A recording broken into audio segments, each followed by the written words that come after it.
I got's a demon in me, that's what Mama used to say. Mama would always be telling me that demons are all over this world, that they sneak up on little boys and girls and plant evil seeds in their heads that sprout and grow, spreading around their souls like an infection. It kinda be like when you don't wash a part of open, scabby skin. The spot around it starts to turn an ugly shade of yellow, then it gets sticky, and then you gots to clean it with a smelly, burning liquid that leaves the gash looking dark brown for a moment. Mama swore that for demons the only medicine needed was prayer. Keep your hands tight and close to your chest. Imagine they're chained, bound by your faith in the Lord. Pray to him, my son, so that he may take your demon away. But my demon don't go away. I see him in the shadows that bend all crooked like close to doorways. And I'm sure he hides in the bathroom mirror, tucking his slender body into the corners of the glass, just waiting for me to look elsewhere so he can snatch me and pull me into his reverse world, where the bad is very good, and the good is very bad. I told Mama this, that he saw me brushing my teeth and spitting in the sink, so she grabbed me by the ear, dragged me into the bathroom, turned on the lights, and pointed straight into the mirror. "Where's the demon?" she asked. "If he's here, then I want to see him." But the demon didn't show himself. "You won't be able to see him, Mama," I said. "For heaven's sake," she yelled, letting her spit fly over to my cheeks. She placed her hands on her hip and looked at me with her hair-raising eyes, the kind she always used before giving me a beating. Why on earth not? Because Mama, he's invisible. And so she burned my face with her hand, told me to go to my room and sleep. "Pray," she said, before having me leave the bathroom, "kneel by your bed and plead to the Lord so that he can take that demon, only you seem to be able to see, away." I put my knees on the ground, rested my elbows on my bed, kept my hands raised and my chin down. I begged, "Dear Lord," I sang, "can you guide my demon, take him and forever keep me safe?" Tears trickled down my face. Please, I don't want him growing, taking over me like a weed, feeding on my fears, and making me think these awful things. I said a Lord's Prayer. "Our Father, who art in heaven, hallowed be thy name. Thy kingdom come. Thy will be done on earth as it is in heaven." I remembered Mama's words, her hand clutching the rosary. She often recited 10 Hail Marys whenever she felt the need to clear her mind, so I did the same. I didn't have any strings or beads, but I kept the number of the prayers alive in my head.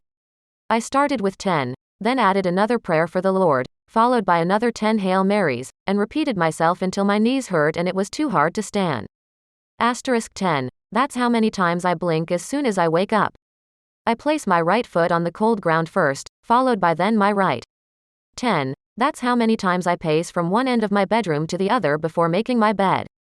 10. That's how many Hail Marys I pray before even thinking about leaving my room for breakfast. 10. That's how many steps I'm supposed to take from the doorway down to the stairwell. 10. Always 10. Any more or any less, someone I love dies. Good morning, Jude, Father Vincent says with his head turned to the stove, cooking up a pan of scrambled eggs. "Mornin', Father Vincent," I return. I grab the kitchen chair by the top headrail, slide it out, back in, then out again until its wooden legs are aligned perfectly with the floor's tiles. I sit down and keep my arms off to the side because Father Vincent thinks it's impolite to place one's elbows on the table. "Sleep well?" "Not really," I answer. "I think I got about 4 hours of shut-eye." "How many?" "How many what?" "Hail Marys," he says, walking towards me with a smoking pan of eggs. I see it. The disappointment riddled across Father Vincent's face.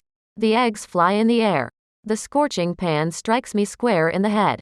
My body's now on the floor, my lips nearly kissing his feet, his fist breaking my teeth. He laughs maniacally like a demon. 110, I answer. "A good night's sleep is super important, Jude. You can't go on living like this. What's wrong with 109, or even just 10? 10 Hail Marys aren't enough. And how do you know when it's enough?" "I just know. Mama used to tell me that I was cursed. That a demon had latched onto my soul. She'd hear me talking to myself while pacing in my childhood bedroom. Shut up, she'd always yell. Go to sleep. What on earth is wrong with you? Nightmares, I'd tell myself. Nightmares that bloom and paint the black canvas of my eyes, pictures that break through the darkness of my headspace. He, my demon, never ceases to trace vivid images of things I know are not true. He uses a set of ornate, fabricated lies as a front. It's his way of keeping me terrified. The other boys are rounding up their plates and leaving the kitchen table. They stand and grab their dirty dishes, forks, and napkins. The chairs screech as some of them drag the legs back against the tiled floors. One boy plants himself in front of the sink while another rolls up the plastic placemats. Another tall fellow scrapes everyone's leftover food into the garbage. The kitchen is flooded with the sounds of scurrying footsteps, dishes clanking, water running out of the faucet. The boy rolling up the placemats beside me has a knife tucked under his sleeve. He walks behind me, and the metallic tip shines from below his wrist. He reveals his weapon seconds before the boy in front of the sink has any chance to escape. He plunges the knife into the boy's gut. Blood seeps from the wound and trickles down his legs like piss. Everyone runs. He looks to me, knife in hand and serrated teeth, grinning. I'm next. Hey Jude, the boy beside me asks, you gonna take much longer, or can I take your mat? Huh? I don't know, just leave it with me. I'll put it away once I'm done. He stares at the food on my plate, the pile of scrambled eggs looking like curdled cheese and the sausage patty symmetrically cut into 10 pieces. Well, just make sure you finish eating before lunch, he answers, chuckling. I swear, why the fuck do you take so long to eat? What did I hear? Father Vincent fires, entering the kitchen. Nothing. All the boys reply in unison as if Father Vincent had asked each and every one of them. Jude here is just taking an eternity to eat again. The boy by the sink responds, with a water stain over the front of his shirt, looking like an ink blotch. He's going to skimp out on helping us clean up again, Father V. Tell you what, Father Vincent says. How about you guys leave Jude and me to talk, and we'll clean up the kitchen by ourselves before lunch? Does that sound good? Really? Some of the boys gush in disbelief. Yeah, just scram before I change my mind, and in a flash, the sound of excited running invades the space, dissipating as each of the boys go upstairs or out through the front door to play in the yard. Don't forget to dry them dishes, one of the boys mocks before leaving the kitchen behind. Sometimes I'll see Father Vincent on top of me, his robe draping down from his chest and swaying over my thighs. The seamed edges of his gown will rub against my waist, expand and recede like the white scars that creep onto a sandy beach. He'll release a beastly sound, almost a tribal roar that'll echo and get absorbed into the sheets. His breath hot over my face, his eyes fixate on the bulge of my neck right before killing me. Jude, I'm starting to get worried about you, Father Vincent says. I know things haven't been easy for you since your arrival, but what? Your behavior, he says, it's not exactly something that I understand. Don't worry, Father Vincent, I assure him. I'm fine, I say, shining him a smile. It's no big deal. I'm great, see? Come on, Jude, open up. You've been here for 8 months, and you still haven't told us much of anything. Father Vincent pulls out a chair and sits across from me. He crosses his arms and places them over the table. I thought you didn't like it when we did that. Well, we're not eating now, are we? He returns. You want to know something? What? I have terrible table manners, he answers, laughing. But the boys here need to know how to mind their manners if they ever intend to leave here. Honestly, I'm not much of a stickler for the rules.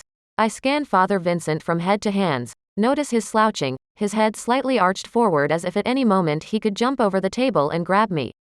So, he continues, I told you something about me. Now how about you tell me something about yourself, Jude? Do you really want to know? Lay it on me. I have a demon. I have a demon, one that can't be seen. He isn't noticeable like a shadow or a voice, he's silent like the air I breathe. He speaks through thoughts and rituals, tasks that he can somehow force onto me. I see him in the corridors, pushing me down the stairs or stretching his body from across the foot of my bed, trying to make a grab for my legs. I'll see him in what looks like dreams, strokes of light and color that occasionally bleed into reality. He'll take over a room, the objects, the people around me, and sometimes even toy with my body. The rituals, I need to follow them, even if they seem like nonsense to me. Tens are sacred. 10 blinks, 10 steps, 10 prayers. I chew my food 10 times on each side of my mouth. I must wash my hands 10 times on each side every time I go to the bathroom, and I'm not allowed to leave the space before looking at the mirror. I need to make sure he sees me. He needs to be aware of each and every one of my performances. He knows everything about me. I need to make sure he's pleased. If he's ever unhappy, he'll do something terrible. I pray every night for him to leave me. Prayers in sets of 10s. 10 Hail Marys between each Our Father, followed by cramping legs and burning knees. This is probably the most valuable task among all the others. Once my eyes were heavy from such a tiring evening and a brutal beating that I fell asleep before completing my nightly ceremony. That night, I woke up, and my demon had taken Mama away from me. There's a golden cross on the pulpit, glimmering from the chandelier basking the church in a warm, yellow glow. Father Vincent told me to meet him here. We'll talk more after lunch, he said. We talked the entire time we cleaned the kitchen. Father Vincent asked me about everything that my demon had ever made me do. I told him about the thoughts, the prayer, how Mama hit me each time I mentioned the demon. And how do you know it's a demon? He asked. Mama told me. She said my father had a demon too. A kind that made him do crazy things. It forced him to go into drinking and make long cuts down his arms. Mama said that my father had this thing with being clean and keeping everything in pristine condition. He wouldn't touch certain things, and his demon only ever let him be when he was in church under the protection of the Lord. I see. And what about you? Do you think your demon fears the Lord? I think so. I don't know. Maybe? The doors from the entrance bang and echo through down the sea of benches. Father Vincent walks down the aisle with a woman in a pencil skirt, a brown blazer, and turtle shell glasses. Jude, Father Vincent begins, this is Dr. Wong. Nice to meet you, Jude, she says, stretching out her arm. You can call me Lucy. I stare at her wrinkled knuckles and the contouring lines of her palm and fingers. I don't raise a finger to greet her, and so she retracts her hand. A doctor? Yes, Jude. Lucy here is a doctor and a dear old friend. I asked her to come down here to speak to you. About what? I fire, looking to Father Vincent and then diverting my gaze to Lucy. Well, let's say I think I can help you out, Jude. That is if you're willing to speak to me. What do you mean? I return. Vincent told me you have a demon. Is that correct? I nod. Tell me, how do you live with this demon? I do what he wants. I try to keep things in order just the way he likes it. I also pray. Does it always work? Most of the time, I answer. And how do you feel about that? About having to do all of these things? Honestly, I feel pretty tired. Anything else? Shameful. Dr. Wong squats down beside the bench where I'm sitting. Father Vincent takes a seat directly behind me. We want to see if we can offer you some relief, Jude. A way to help you out that doesn't involve keeping you awake most of the night in prayer. No, I blurt out. I need to pray. Prayer is what keeps him at bay. No, Jude, it doesn't, Dr. Wong interjects. The truth is your demon isn't exactly the type that will simply go away like that. What? But Mama said, we know Jude, Father Vincent replies. But how about you talk to Dr. Wong for a bit? Tell her anything you want, tell her everything you told me. I look to Dr. Wong, her thin eyes bouncing back at me. You're a doctor, right? Am I sick? Let's just say your demon isn't exactly what you think it is, she answers. Dr. Wong stands, rests her hand on the arm of the church bench. Do you mind if I sit? She asks, pointing to the space beside me. Sure, I answer. One question, though? And what's that? Do you really think you can help me?